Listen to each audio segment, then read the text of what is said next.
ಜೈ Hind. Defence ಟೈಗರ್ಸ್ಗಳಿಗೆ ನಿಮ್ದೇನಾದರೂ height ಕಡಿಮೆ ಇದೆನಾ? ಅಗ್ನಿವೀರ್ ಏಜ್ ಕಂಪ್ಲೀಟ್ ಆಗಿದೆನಾ? ಒಂದು ಡಿಫೆನ್ಸ್ ವರದಿಯನ್ನು ಹಾಕಬೇಕಂತ ಕನಸನ್ನು ಕಟ್ಕೊಂಡಿದ್ದೀರಾ? ಒಂದು ಬೆಸ್ಟ್ ಅಪಾರ್ಚುನಿಟಿನೇ ಅನ್ಕೊಳ್ಬೋದು.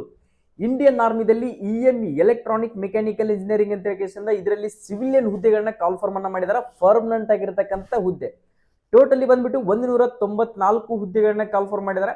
ಸೊ ಈ ಹುದ್ದೆಗೆ ಯಾರೆಲ್ಲ ಅರ್ಜಿಗಳನ್ನ ಸಲ್ಲಿಸಬಹುದು? 10ನೇ ತರಗತಿ ಮುಗಿದವರು ಅರ್ಜಿಗಳನ್ನ ಸಲ್ಲಿಸಬಹುದು. PUC ಆರ್ಟ್ಸ್ ಕಾಮರ್ಸ್ ಸೈನ್ಸ್ ಯಾರಾದರೂ ಅರ್ಜಿಗಳನ್ನ ಸಲ್ಲಿಸಬಹುದು. ಅದರ ಜೊತೆಗೆ ITI ಮುಗಿದವರು ಕೂಡ ಈ ಹುದ್ದೆಗೆ ಅರ್ಜಿಗಳನ್ನ ಸಲ್ಲಿಸಬಹುದು. ಈ ಹುದ್ದೆಗಳು ಯಾವ್ಯಾವ್ದಪ್ಪ ಅಂದರೆ ಅರ್ಜಿ ಸಲ್ಲಿಸುವ ದಿನಾಂಕ ಬಂದ್ಬಿಟ್ಟು ಅಕ್ಟೋಬರ್ 4ನೇ ತಾರೀಕಿಂದ ಅರ್ಜಿ ಸ್ಟಾರ್ಟ್ ಆಗುತ್ತೆ. ಕೊನೆಯ ದಿನಾಂಕ ಬಂದ್ಬಿಟ್ಟು 24 ಅಕ್ಟೋಬರ್ ಒಳಗಡೆ ಇರ್ತದೆ. ಇದು ಆಫ್ಲೈನ್ ಮುಖಾಂತರ ಅರ್ಜಿಯನ್ನ ಸಲ್ಲಿಸೋಕೆ ಅವಕಾಶ ಇರುತ್ತೆ.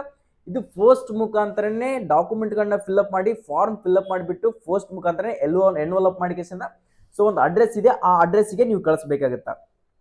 ಸೊ ಇದರಲ್ಲಿ ಇರತಕ್ಕಂಥ ಹುದ್ದೆಗಳು LDC lower division clerk, firemen, cook, washermen, sweeper, so ಇನ್ನಿತರ ವೆಲ್ಡರ್, ಈ ಥರದ ಸಾಕಷ್ಟು ಹುದ್ದೆಗಳನ್ನ ಇದರಲ್ಲಿ ಕಾಲ್ಫಾರ್ಮ್ ಅನ್ನ ಮಾಡಿದಾರ.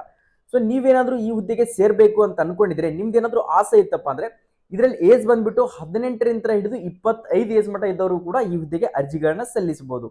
ಓಕೆ, ಇದು 21 ಡೇಸ್ ಮಾತ್ರ ಇರ್ತತಿ. ಸೊ ನಿಮಗೆ ಬಂದ್ಬಿಟ್ಟು 4ನೇ ತಾರೀಕಿಗೆ ಸ್ಟಾರ್ಟ್ ಆಗುತ್ತೆ. ಅದು ಸ್ಟಾರ್ಟ್ ಆದ ತಕ್ಷಣ ಯಾವ ತರ ಅರ್ಜಿಗಳನ್ನ ಸಲ್ಲಿಸಬಹುದು ಏನು ಅಂತ ಇನ್ಫಾರ್ಮೇಶನ್ ಅನ್ನ ಕೊಡ್ತೀನಿ. ಇದು ಬಂದ್ಬಿಟ್ಟು 150 ಮಾರ್ಕ್ಸ್ನ ಎಕ್ಸಾಮ್ ಇರ್ತತಿ. ಇಂಗ್ಲಿಷ್ ಅಂಡ್ ಹಿಂದಿ ಎರಡೇ ಲ್ಯಾಂಗ್ವೇಜ್ ನಲ್ಲಿ ಇರ್ತತಿ. ಈ ಎಕ್ಸಾಮ್ಗೆ ಯಾವುದೇ ತರನಾದಂತ ನೆಗೆಟಿವ್ ಮಾರ್ಕಿಂಗ್ ಕೂಡ ಇರೋದಿಲ್ಲ. ನೀವೇನಾದ್ರೂ ಒಂದು ಒಳಗಡೆ ಒಂದು ಒಳ್ಳೆಯ ಹುದ್ದೆಯನ್ನ ಪಡೆದುಕೊಳ್ಬೇಕು, 60 ವರ್ಷ ಕಾಲಾವಕಾಶ ನಾನು ಒಂದು ಇಂಡಿಯನ್ ಆರ್ಮಿಯಲ್ಲಿ ಸೇವೆಯನ್ನ ಸಲ್ಲಿಸಬೇಕು ಅನ್ಕೊಂಡಿದ್ರೆ ಸೊ ಇದೊಂದು ಬೆಸ್ಟ್ ಅಪಾರ್ಚುನಿಟಿ ಅನ್ಕೊಳ್ಬಹುದು.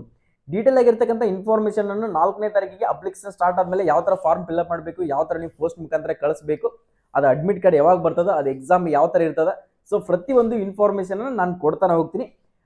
ಈ ಇನ್ಫಾರ್ಮೇಶನ್ ನಿಮ್ಮ ಸ್ನೇಹಿತ ಯಾರಾದರೂ ಇದ್ರೆ ಅವನಿಗೆ ಕೂಡ ತಲುಪದೇನೆ ಈ ಇನ್ಫಾರ್ಮೇಶನ್ ಅನ್ನ ಶೇರ್ ಮಾಡ್ರಿ. ನೆಕ್ಸ್ಟ್ ಇನ್ಫಾರ್ಮೇಶನ್ ಬೇಕಾಗಿತ್ತಂದ್ರೆ 4ನೇ ತಾರೀಕಿಗೆ ನಮ್ಮ ಪೇಜ್ ಅನ್ನ ಇನ್ನೂ ಫಾಲೋ ಮಾಡ್ಕೊಂಡಿಲ್ಲ ಅಂತಾರೆ. ಸೊ ಇವಾಗಲೇ ಫಾಲೋ ಮಾಡ್ಕೊಡ್ರಿ. ಎಲ್ಲರಿಗೂ ಕೂಡ all the best. Get ready to fight.